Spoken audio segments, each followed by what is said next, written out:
Hi everybody, it's Andrea Villneff here, and thank you so much for joining me for Let's Make Lunch. I am so excited to be coming at you guys here right now.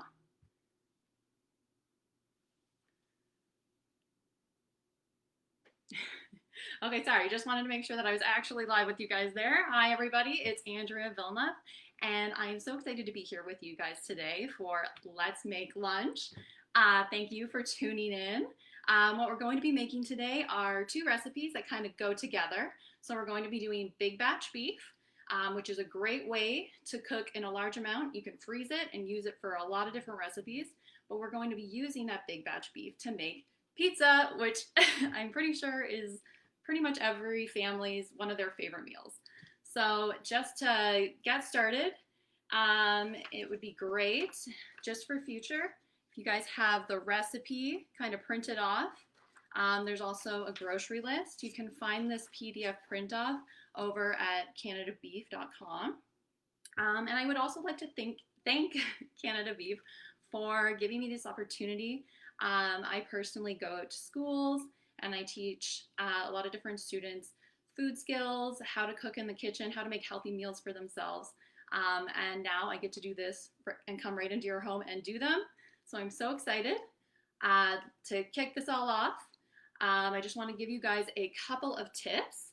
So first things first, whenever you're in the kitchen, you're going to have to wash your hands. My hands have already been washed, but you need warm water, soap, and you're going to wash your hands for 20 seconds, making sure you get your thumbs and underneath your fingernails, all of those things. If you have long hair, tie it up. And I'm wearing an apron just to try and keep some of the food off of me just in case there's any splatter at all.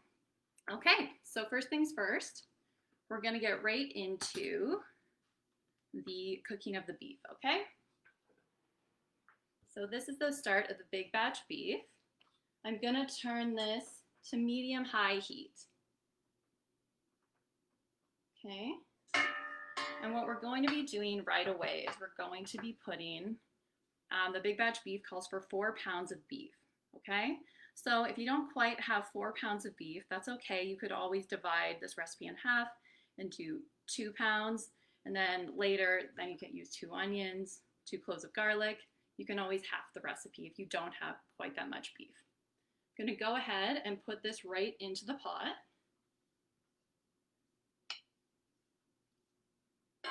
Okay, there we go. Because this has to cook for about 8 to 10 minutes. We're cooking it all the way through. A nice little tip for everybody is that whenever you're cooking any kind of ground meat product, what you're going to want to do is just remember 71 and done, okay? So what that means is that if you're using a meat thermometer, when you insert it into the meat, there will be a little dimple, so you have to get it at least this far into the meat to read the temperature properly. You want it to be 71 degrees Celsius, means it's completely done, or 160 degrees Fahrenheit. That's the same temperature, just Celsius and Fahrenheit. Okay, so I'm gonna just set this aside a little, and I'm gonna bring you guys down because I'm gonna show you guys some knife techniques, okay? And how to be safe using knives.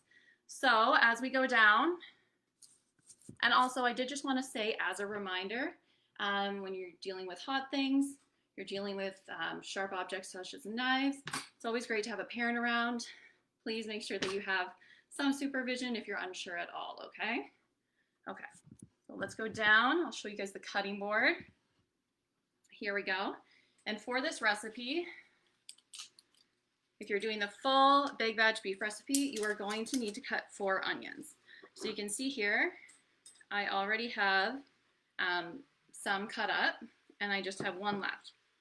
So first things first, when you're cutting on a cutting board, to make sure it doesn't slip at all, I actually put a damp paper towel or cloth underneath here. And that just makes sure that it's really steady, it's not going to slide out, okay?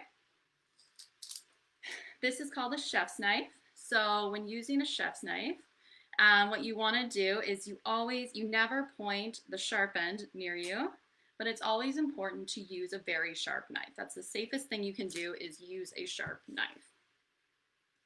So what we are going to do is, first things first, what you always want to do is make a flat surface as soon as possible, okay? And whenever you're cutting, for the most part, you want to always be making this claw shape you see right here, okay? So basically this claw shape is protecting your fingers.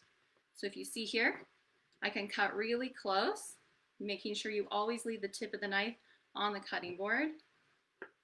But all of your hands are protected, including, all your fingers are protected, including your thumb. Everything's tucked. And that way, you know that you're keeping your fingers safe. This is what you're not supposed to do, okay? That is not safe. So you want to make sure that you are tucking your fingers, okay? So let's get going. So also, whenever you're doing something round, for example, this onion, round, this isn't exactly the most steady thing. The very first thing you want to do is cut it right in half, and that way you have a steady surface to cut from. So you cut it in half, and then you can cut off the ends.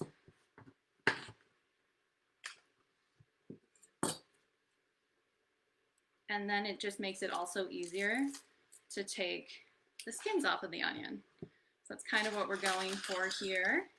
And then also, as you are dealing with kitchen scraps, a great option is to kind of just set them aside into a waste bowl if you can't put them into the green bin right away or anything like that. Okay, so we're just going on with our regular technique, cutting the ends off,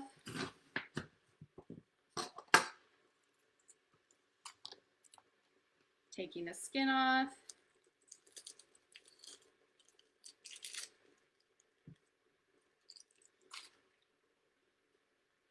and I'm just going to actually take you to a quick little side note. As you can see, the beef is cooking away. So I'm just going to take a quick minute and I'm going to stir the beef, and then we'll get back to the cutting.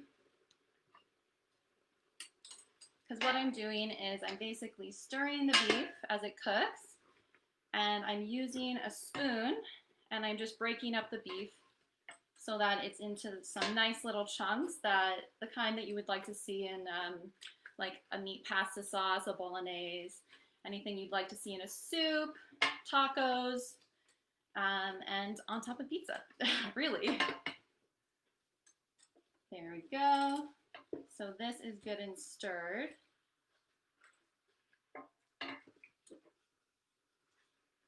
There we go.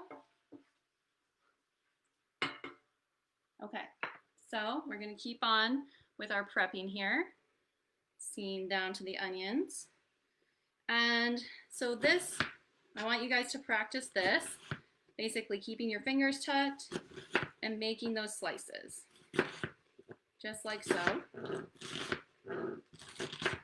Go at your own pace, because that is the safest thing to do. And then I want to teach you guys another really safe knife cutting technique, and that is you leave the tip of the knife on the board at all times, and you're just cutting with the back of the knife, and you do this.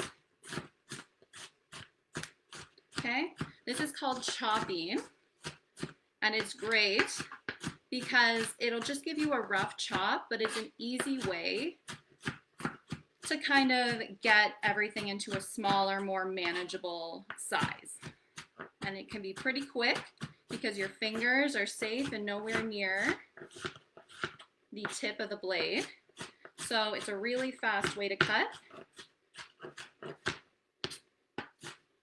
And get the onions, especially because we're doing 4 different onions in this recipe, that's a lot of potential for you to start tearing up.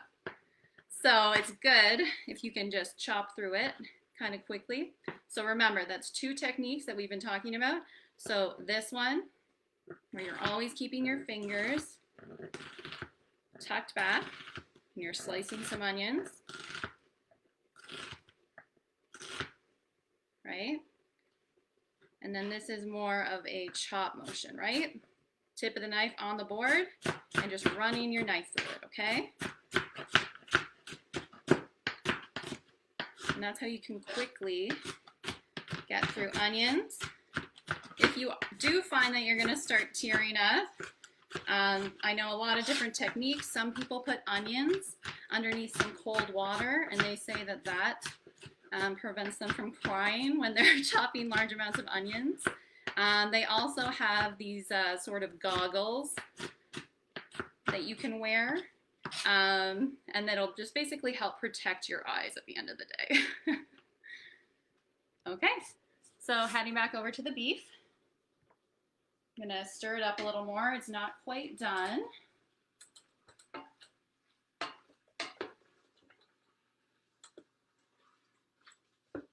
So we're stirring it up. I can still see some pink, so I know that it's not fully cooked. That is an indicator of ground meat being cooked, is that it's all brown, there's no more pink remaining, okay? You do want to make sure that you're cooking it completely. And then if you want it to be extra safe, you can use a meat thermometer. As mentioned, 71, and your hamburger is done, okay? That'll be a big lesson coming up as we go through these lessons, because meat thermometers are just really important, especially when you're talking about solid cuts, because you can't see the inside of them, right? So how are you supposed to know if it's done or not? So not only is a meat thermometer a good tool for food safety, it's also a really good tool if you are trying to get the best results. You want to make sure your meat isn't too dry, that it's still moist and juicy, then you definitely want to use a meat thermometer. Okay, so this is well stirred, and I would say that it's almost done. I'll just give you guys another peek inside. See, it's cooking away, and you can see that almost no pink is remaining. There's still a little bit there. Okay, and so we did the onions. I'm gonna put you guys back down to show you guys the cutting board, and we're going to be doing some onions. We're gonna be mincing some onions, okay? And using those knife skills that we just talked about. Okay? Okay, here we go. So I already have some garlic already chopped up, about 2 cloves there. And then so I have 2 more cloves of garlic right here that we can use. So basically these skins can get so sticky and it's really hard to break them off. So what I actually like to do is just cut off this little end right here, sort of like the hard bit end. And then I like to crush it. I normally do crush it using my knife. But if you're not comfortable with that, you don't have a lot of knife experience yet, you can just take a cup and crush it like that. And then that makes it 10 times easier to actually peel off the skin that you see. So that's one of my tips. Also on top of it, I do like crushing my garlic before I use it. Because it helps release the juices in it to help get even more of that garlic flavor in the dish. So that's a huge bonus. I'm a huge garlic fan. Don't know about you guys at home, but feel like onions and garlic pretty much add just so much flavor to anything. So as you can see, I am, once again, tucking my fingers, making my cuts, leaving the tip of the knife on the board. And yes, everything's tucked behind. Or if you don't feel comfortable with that, with such a small item, you didn't even have to do it that way. You can always do the other method that I taught you, where you just do this and you're chopping it through, right? This hand makes sure that the tip stays on the board and you're just cutting with the back of the knife. And this is also a nice method because you can make it very, very small. This is how you mince. This is how, as a chef, you mince things. And you can see that it's like a very fast method. Okay. So this seems like it is perfect timing because the beef is definitely sizzling away. You can see from the color, like it's no longer pink. Oh, actually, there's a hint of pink there still. Gotta stir it again. Just to make sure it is fully cooked.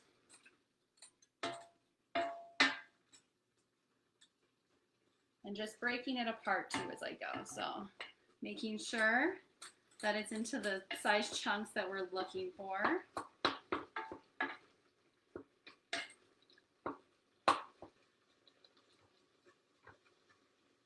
There we go.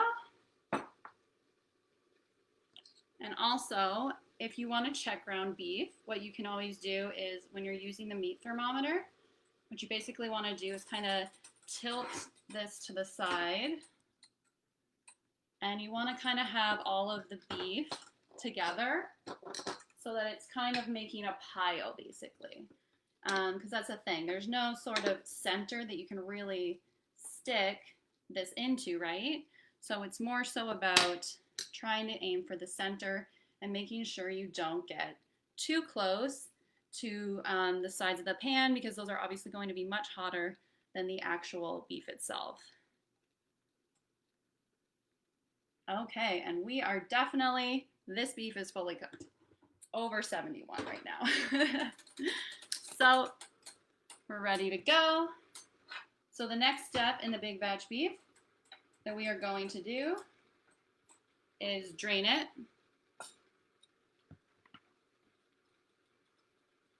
So I'll kind of do that here so you guys can take a look. There we go. Kind of have a bowl here. And I will just kind of do this. So you can see there's not much liquid there. There we go. And I'll just set that aside. So basically, I really don't like to waste anything in my own kitchen. So what I do like to do when you drain something, like this is mostly just juices and flavor and all that delicious stuff. So you can either save it and make for like a stock, put it in some sort of beef soup as an additional flavor, or another good thing that you could do with it is you can make it into a gravy for another meal. So I'm just going to set this aside. Okay, so now that we've drained, I'm going to add in the garlic as well as the onions that we just chopped up. So that's going to go right in here. There we go. And then the garlic, but I know that there was a lot of chopping to do. So I will also, I had my additional, sorry, that's kind of, can't really see that super well, but these are onions, more flavor. And we're also going to have the additional 2 cloves of garlic right there. There we go. Everything's in there. Give it a nice stir. And we're going to cook this for about, probably about 6 to 8 minutes longer. You just kind of want, basically, the onions to soften. There we go. So we're just going to let that cook.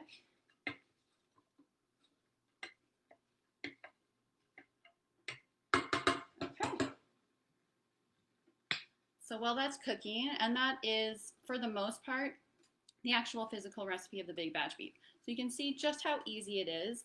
I'm going to show you guys a little bit later in the lesson how to freeze it so that you can use it for all kinds of different meals. It's so great, so versatile, and it's really nice to just have it on hand in pre-portioned containers, just so that it's like you grab it from the freezer, and just, as mentioned before, you can put it in soups, salads. Really, the sky's the limit. Spaghetti, tacos, anything you really are feeling like.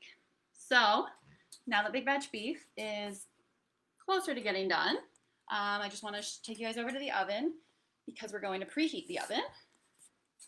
So I'm going to do bake at 425, start, and that is going to be for the pizza, which we're going to get started making right now.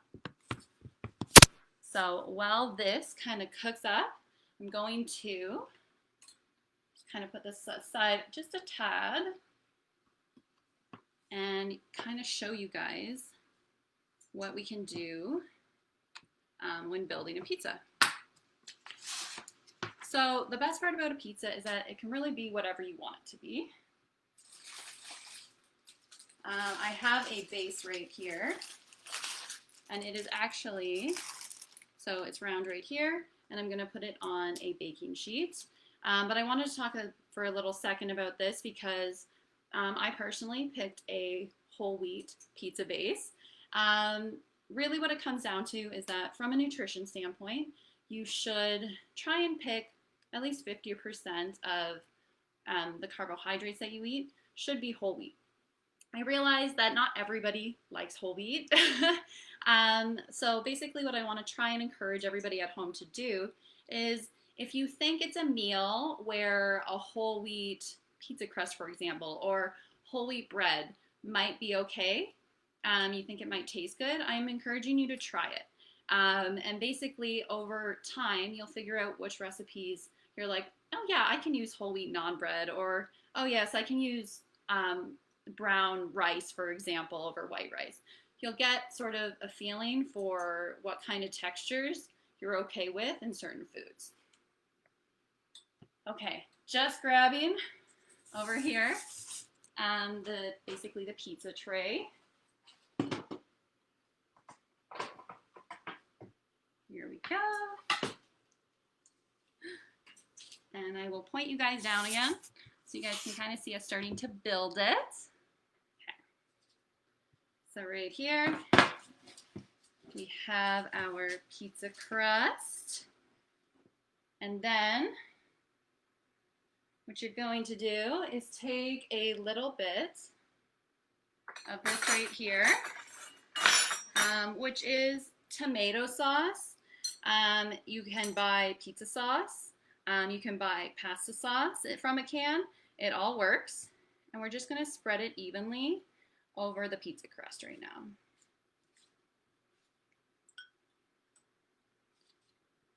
There we go. So tomato sauce is just so nice and rich. Such a great flavor. Obviously, you can also experiment with different flavors like a pesto. There's just so much that you can do with a pizza. As mentioned, it's so versatile. Okay, so that's on. And now I'm just going to give another stir over here to the big batch beef. As it is cooking away, it smells so fantastic because it's just all garlicky and oniony, and the beef, just amazing smell over here. Just thinking of everything that we can do with all of this. Okay, and now just moving over. So next steps in the pizza, I'm going to be cutting up some ingredients that I love for pizza to put on top of my pizza. But really, the sky's the limit with pizza. You can put whatever you like on your pizza. We're going to be putting some beef on it today, some cheese, some basil, tomatoes, and even some peppers. So we'll be putting that on the pizza today. But if you want to use traditional meats on your pizza, you can do that, like pepperonis and that kind of thing. You don't have to put any meat on your pizza if you're not into that. So really, the sky is the absolute limit. The advantage with using a ground meat product like ground beef is that really, at the end of the day, it just has less salt and it's less processed than your typical pepperoni or that kind of thing. Okay, so I'm going to get going and we'll start chopping some of these delicious toppings, okay? And I'll be giving some more tips on those toppings as well. Cutting up these toppings. So we're going to be putting some tomatoes on it. They're cute little grape tomatoes. So basically, cute little grape tomatoes are full of vitamin C. And they have quite a bit of fiber in them as well, so they're great that way. And you can cut them either way you want. You can cut them so that they're little rounds, which is kind of cute. Or you can just cut them in half, like that. I think I'm going to go with just cutting them in half. But you just really want to make the pizza as colorful really as you can. Kind of wondering what you guys have as your favorite pizza toppings out there. And I know that sometimes you're not sure about a certain food, but pizza is a great way to try a new food. Just because it's like you'll just have a little bit of it. If you, for example, maybe you're not a huge fan of green peppers, which is what I will be putting on my pizza today.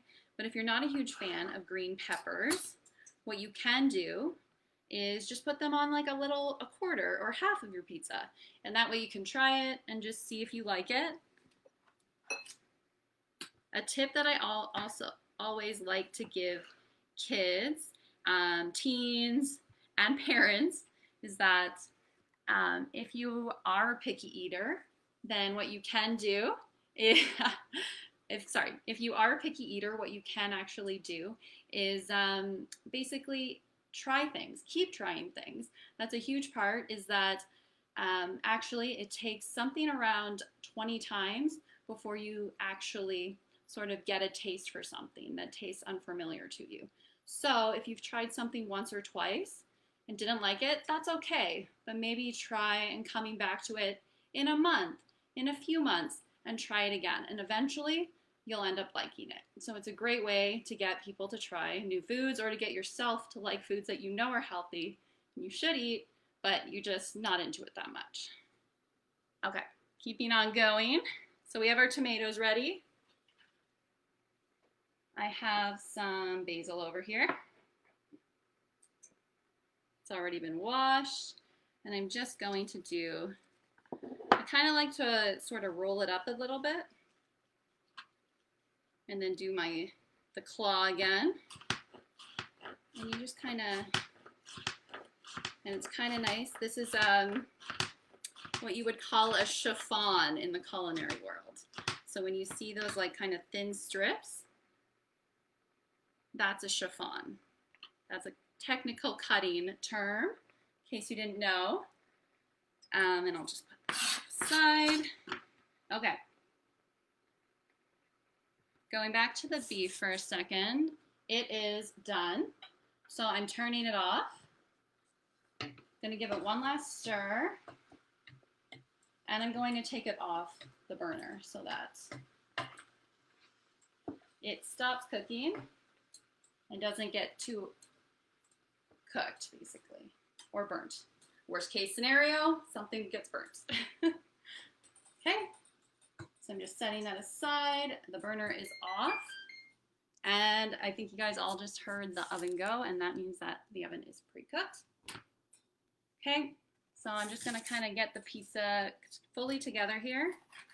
So pepper, just want a little bit of pepper, you can just put this aside. We're doing this. And then you can clump them all together and run the knife through them the other way. And then you have a nice small dices right there. Okay? So right now what I'm going to do is I'm going to start dressing up the pizza. So what we're going to do is I have a cup here, and I'm going to take a cup of the ground beef. So this is the big batch beef that we're going to be putting onto the pizza right here. And we can just sprinkle that on. Yum.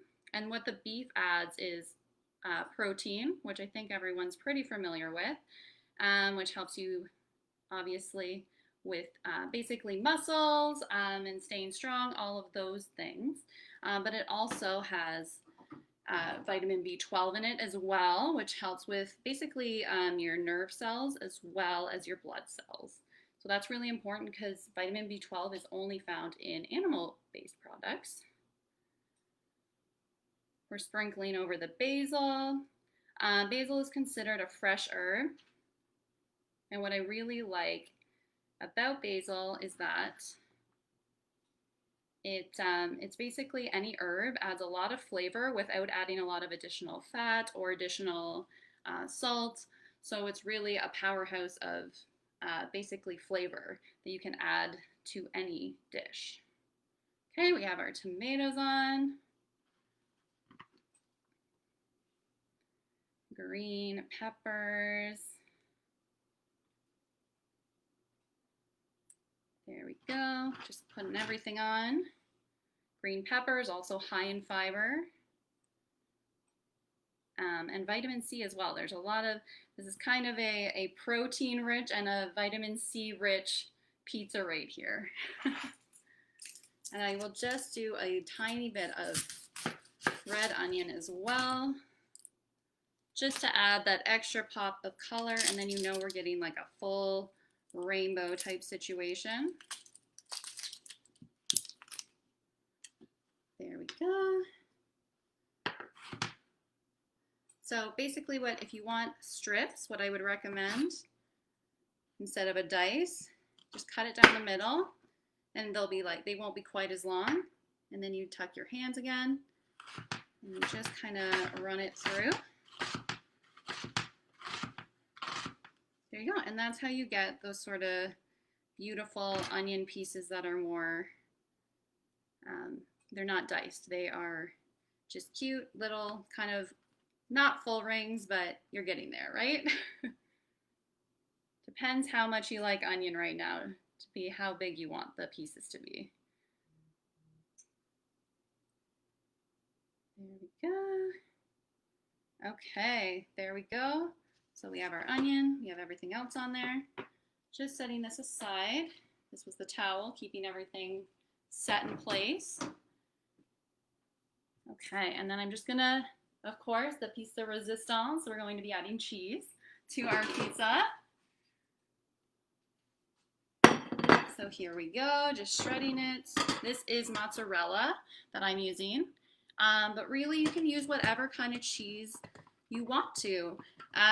Basically something that is a skill that I think is really overlooked is the fact that if you can look into your fridge and see a whole bunch of different ingredients and come up with a meal from just what's in your fridge, that is a huge life skill and something that does take time to build, but it is great to have, so that basically you don't have to run out grocery shopping, or you don't have to feel the need to order in as much.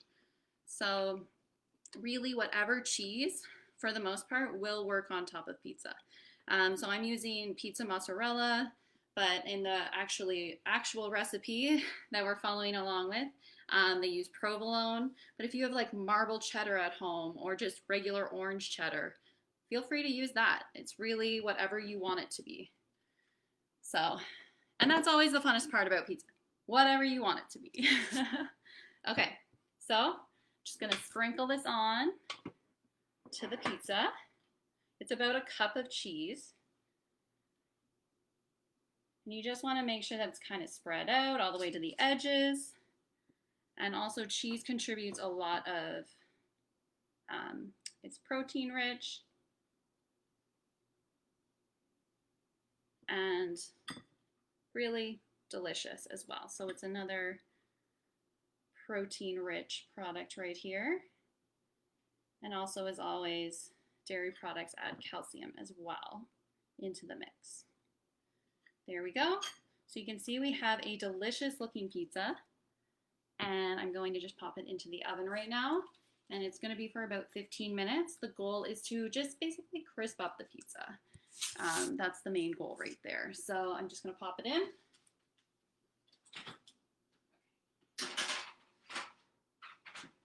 And I'll put the timer on for 15 minutes. And once again, that was at 425 degrees Fahrenheit for the oven. Okay. So while we are waiting for our pizza to cook, but good job, guys. If you already have your pizza in the oven, great job. You are pretty much there. You've made lunch, right? So this is just bonus material from here on out, okay? So what I'm going to show you guys is that we cooked all this big batch beef. I'm sure you noticed that we didn't use all of the beef on the pizza, right? So basically what we're gonna do for big batch beef pizza, it's perfect if you want to save it for later. for all of those other delicious meals that we talked about, like tacos, spaghetti, anything along those lines. So what I'm going to do is spread out the beef on this parchment lined baking tray. And we're just going to toss it into the freezer. So you want to make sure that it's kind of in a single layer.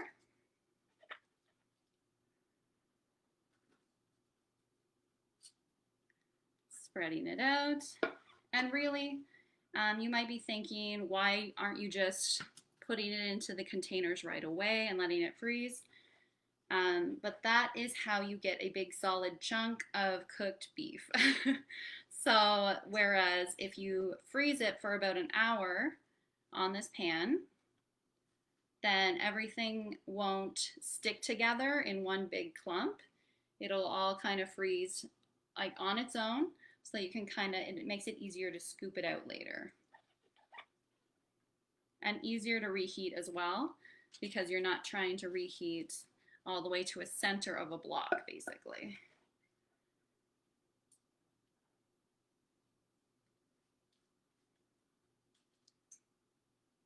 Okay, so you see this right here. And then what I would do, take it over to the freezer and let it be in the freezer for 1 hour. And then when it comes out, I don't have any pre-made, but I'll show you guys basically what happens. So it will kind of stick to the bottom of the pan a bit, so you might have to use a spoon to kind of like push it off so that it's not sticking to the bottom of the pan. Kind of break it up. And what you're going to do is use some of my absolute favorite things in the world is these reusable glass containers. They're refrigerator safe and they're microwavable safe as well. So basically what you can do, you just put the beef into these containers in the portions you want. So a cup, for example, is a really good example. That's what we just put on that pizza right there. Depending on the size of your family, if you're going to be cooking for your whole family, you might want to have 2 cups of beef per serving if you know you're going to be cooking for the whole family. Okay, so I'll just point you guys down. So basically, we would be breaking up the beef with our spoon and putting it right in here.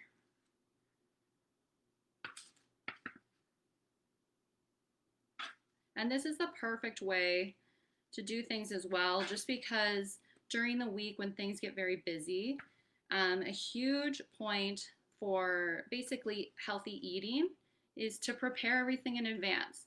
The more of your meals you have planned out in advance, and the more sort of pre-prep you have done, like making big batch beef, the more likely you are to stay at home and eat instead of ordering out.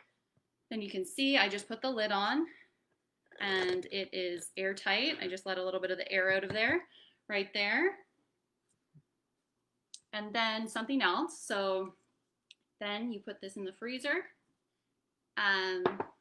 But the important part is that it can last for up to 3 months. So that's a huge advantage, because then for 3 months you can basically have frozen beef ready to go for whatever meal you're planning on eating. Another tip with freezing, so you know, is actually, before you put it in the freezer, to label it. So it helps if you basically, what I'm going to do right here is it's actually painter's tape, because I know that it doesn't stick too hard to anything.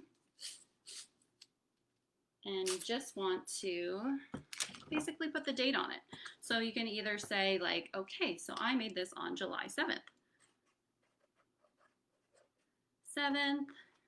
And then you know that 3 months from now, that is basically when you have to eat it by. Plenty of time, but it's also nice to know just in case it gets lost in the freezer or anything along those lines. So yeah, you just pop that right in the freezer. There we go. Okay, so we just have a little bit more time to go on the pizza here. I'm just going to make up another one of these. So we go. And so yeah, you're just freezing the beef essentially,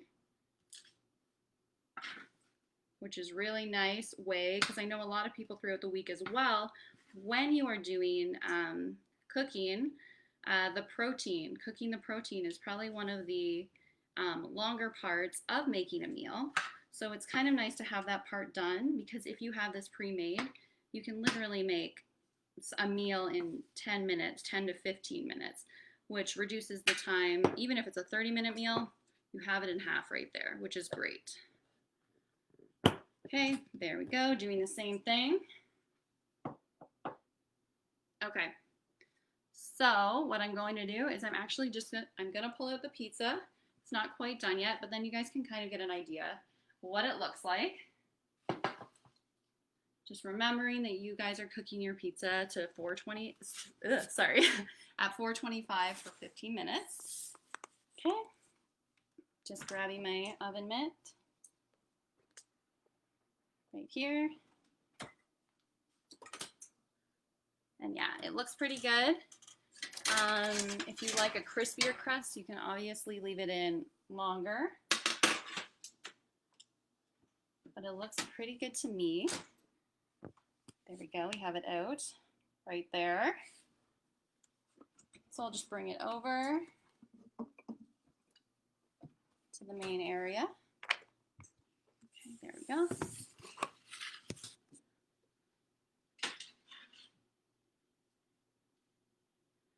You can kind of see it right there. That is a pizza, right? So I do not happen to have a pizza cutter, but I always like to say to anybody, if you don't have a tool, a specific tool mentioned, there's always a workaround for that. So one of the things that I would like to say, for example, is that you don't need a pizza cutter. You can use a knife. If you let the pizza cool down as well, you can use scissors. If you're not completely comfortable with using knives, I meant to mention earlier, scissors are great. You want to make sure that you do pop them in the dishwasher and that they're properly cleaned and used as kitchen scissors. But for example, you can use scissors to cut peppers and that kind of thing. Or the herbs that we use the basil. You can just tear that instead of using an actual knife, which is huge. So here, just to show you guys like a bit of an example of that. You can see that you can just kind of cut peppers into strips with scissors. So there we go. That's an alternative knife skill right there, okay? Setting that aside, we're going to use our knife, our handy chef's knife to cut the pizza up. There we go, you guys can see it. You just kind of put it through. There we go.